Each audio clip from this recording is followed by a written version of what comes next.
بسم اللہ الرحمن الرحیم۔ السلام علیکم۔ امیر بلقان اور امیر شارب جو عز الدین مسعود کے بہت منہ چڑھے تھے، طیش میں آ کر اٹھ کھڑے ہوئے۔ دوسرے عمراء نے بھی ان دونوں کی تقلید کی۔ سلطان ذیشان: ہم جانثار سلطنت اس سے زیادہ اپنی توہین برداشت نہیں کر سکتے، اجازت دیجیے۔ سیف الدین مرحوم عز الدین مسعود اور سب سے چھوٹے بھائی عماد الدین کی یہ دلی خواہش تھی کہ لوگ انہیں بھی سلطان نور الدین زنگی کی طرح سلطان کے لقب سے پکاریں، مگر یہ اسی وقت ممکن تھا کہ سلطان ملک صالح مر جاتا اور سلطان عادل کے تمام علاقے ان کے قبضے میں آ جاتے۔ امیر بلقان اور امیر شارب جیسے خوشامدی درباریوں نے عز الدین کی اس کمزوری کو خوب سمجھ لیا تھا، اس لیے وہ عز الدین مسعود کو سلطان ذیشان کہہ کر پکارا کرتے تھے۔ والی موصل کے نفس کو اس لقب سے بہت تسکین ہوتی تھی، اس وجہ سے وہ ان خوشامدی امراء کی ہر جائز و ناجائز بات مان لیتا تھا۔ اس سے پہلے کہ عز الدین مسعود امیر بلقان، امیر شارب اور دیگر امراء کے شدید احتجاج پر اپنا رد عمل ظاہر کرتا، امیر مہندی بلند اور باوقار انداز میں بول اٹھا: جانا تو مجھے ہے، آپ معزز حضرات بلند کہاں جائیں گے؟ اللہ ہم سب کو ہدایت دے اور ملت اسلامیہ کی نگہبانی کرے۔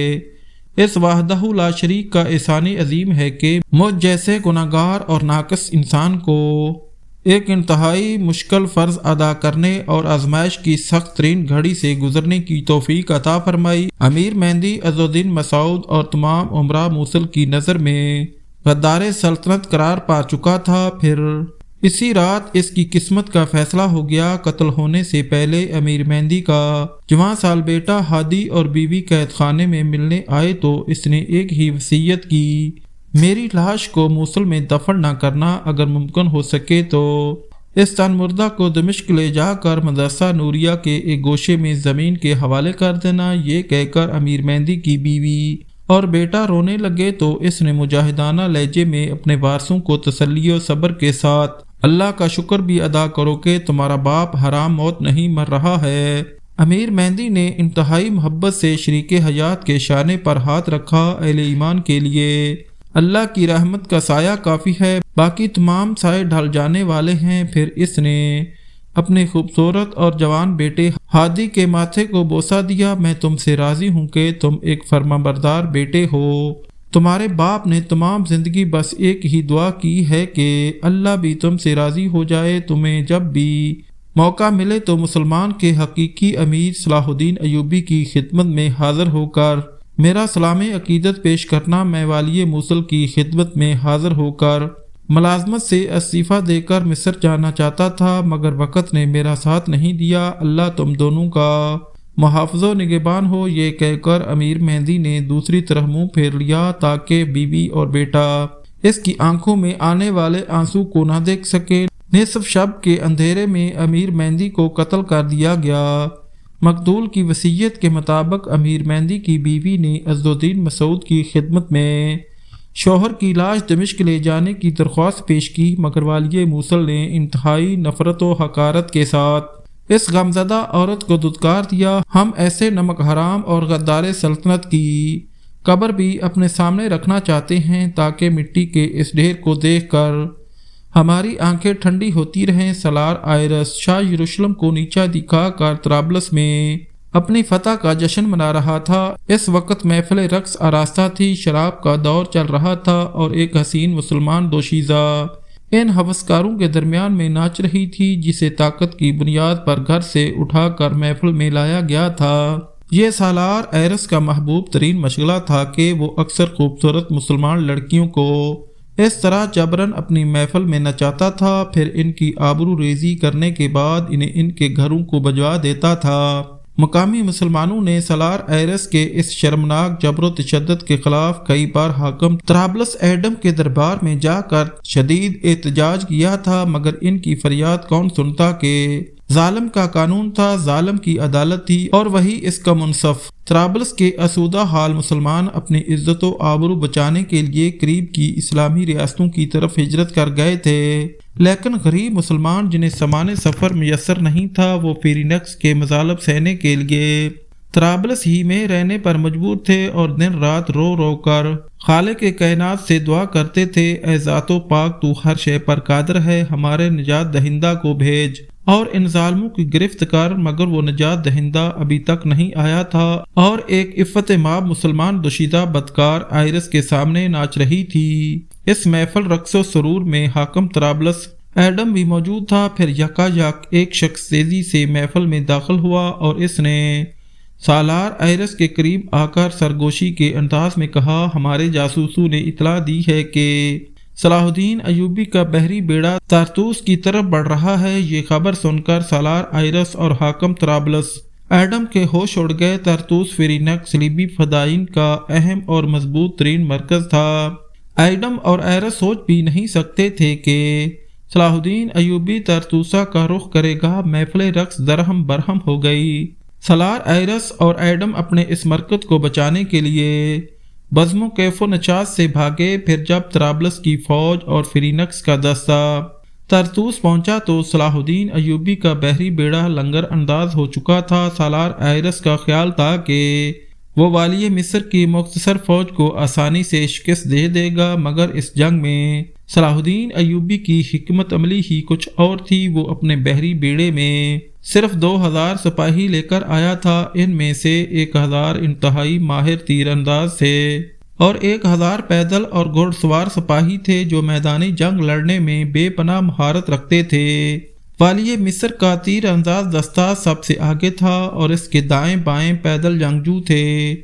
اس کے برعکس فیرینکس اور طرابلس کے سپاہیوں کی تعداد 10,000 سے زیادہ تھی، جن میں سے اکثر گھوڑوں پر سوار تھے۔ صلاح الدین ایوبی کے تیر اندازوں نے دشمن سپاہیوں کو ہدف بنانے کے بجائے ان کے گھوڑوں کو نشانہ بنایا، جس کے نتیجے میں شدید زخمی ہو کر زمین پر گر پڑے اور جو گھوڑے کم زخمی ہوئے تھے وہ بدحواس ہو کر پیچھے کی طرف بھاگے اور اپنے ہی پیدل سپاہیوں کو روند ڈالا۔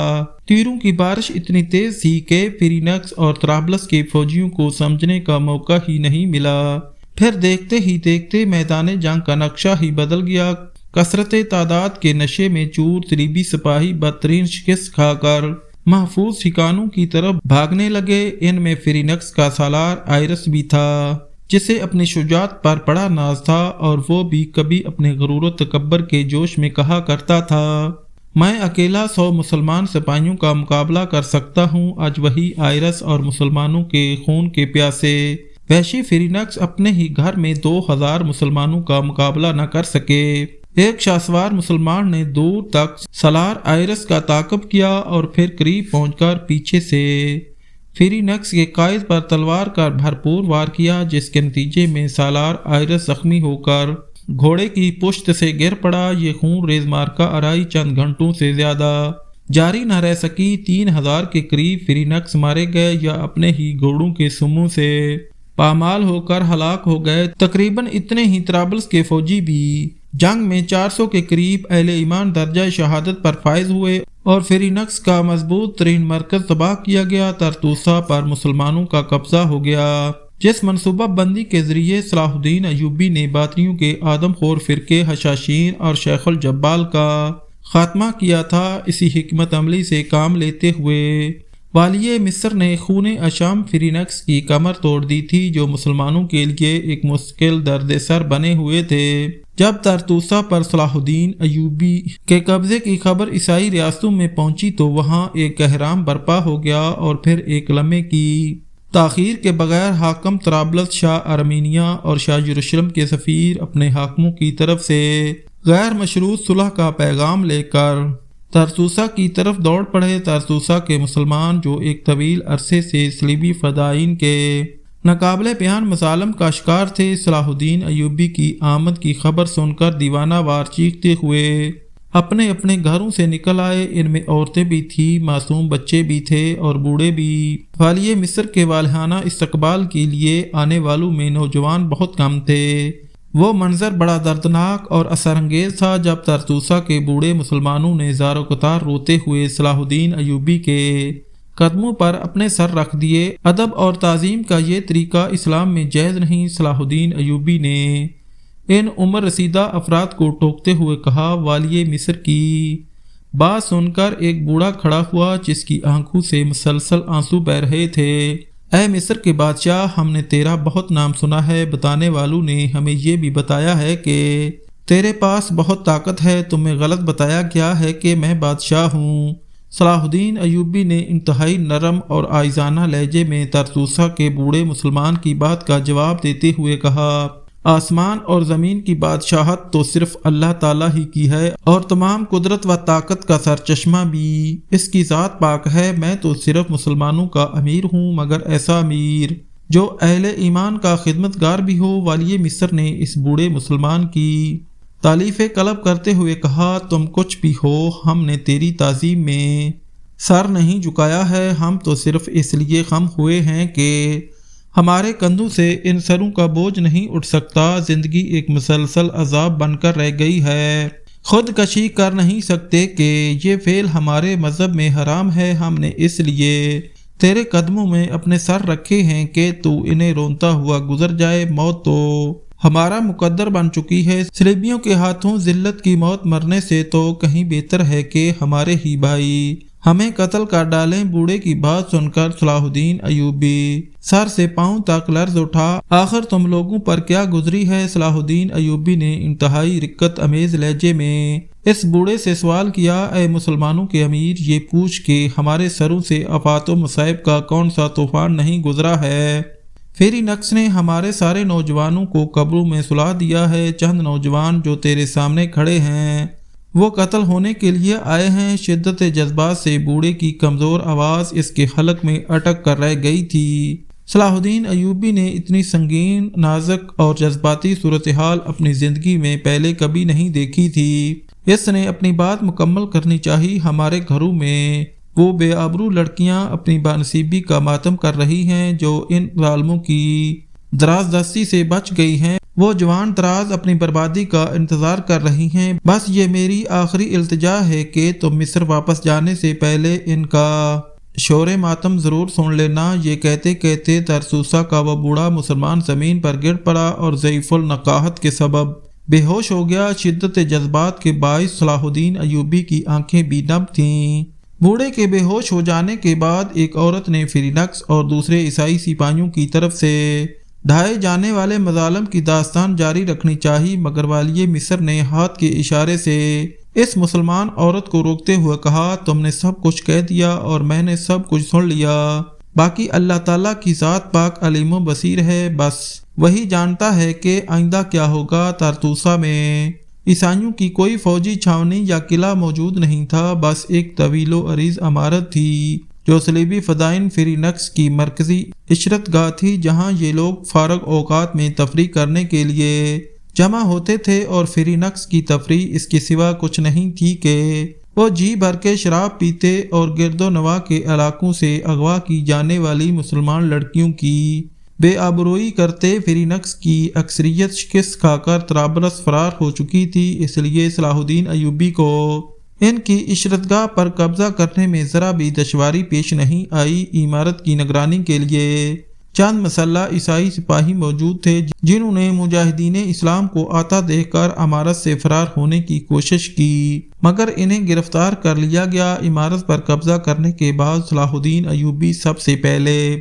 فیرینکس کے سالار آئرس کی طرف متوجہ ہوا، جو شدید زخمی تھا اور اس کے زخموں سے اب بھی خون بہہ رہا تھا۔ والی مصر نے اپنے ایک طبیب کو حکم دیا کہ وہ آئرس کے زخموں پر ایسا مرہم لگائے جس کے اثر سے صلیبی فدائین کا قائد جلد از جلد صحتیاب ہو سکے۔ والی مصر کا یہ ہمدردانہ سلوک دیکھ کر مکار آئرس نے ایک نئی چال چلی، میں نے تمہارے بارے میں جیسا سنا تھا تمہیں ویسا ہی پایا۔ سالار آئرس کے لہجے سے خوشامد کے بجائے جذباتی جوش جھلک رہا تھا، واقعی تم شجاع بھی ہو اور اعلیٰ ظرف بھی۔ میں کیا ہوں اور کون ہوں؟ صلاح الدین ایوبی کے ہونٹوں پر ایک عام سا تبسم نمایاں تھا، جس میں نہ قہر تھا اور نہ دشمن کے لیے نفرت و حقارت تھی۔ یہ تمہارا مسئلہ نہیں ہے آئرس، تم اپنے کام سے کام رکھو اور مجھے میرا کام کرنے دو۔ تو تمہیں میرا نام بھی معلوم ہے؟ سالار آئرس نے شدید حیرت کا اظہار کرتے ہوئے کہا، پہلے میں اس نام کے کسی شخص کو نہیں جانتا تھا، مگر جب میں نے اپنے جہاز سے نکل کر طرطوس کی زمین پر قدم رکھا تو تمہاری شہرت کا اندازہ ہوا۔ طرطوسہ کے باشندے تو کجا، یہاں ریت کے ہر ذرے کی زبان پر تمہارا ہی نام تھا۔ والی مصر نے اپنے چہرے سے کسی رد عمل کا تاثر دیے بغیر سرسری انداز میں کہا، عیار آئرس جو سیاسی چالیں چلنے میں شیطانی دماغ رکھتا تھا، وہ ایک مسلمان فاتح کی گفتگو کے رموز و اسرار سمجھنے سے قاصر رہا اور اپنا پرانا حربہ استعمال کرتے ہوئے صلاح الدین ایوبی کی خوشامد پر اتر آیا۔ مجھے والی مصر سے امید ہے کہ آپ اپنی مذہبی رواداری اور فراغ دلی سے کام لیتے ہوئے مجھے معاف کر دیں گے اور گھر جانے کی اجازت دے دیں گے۔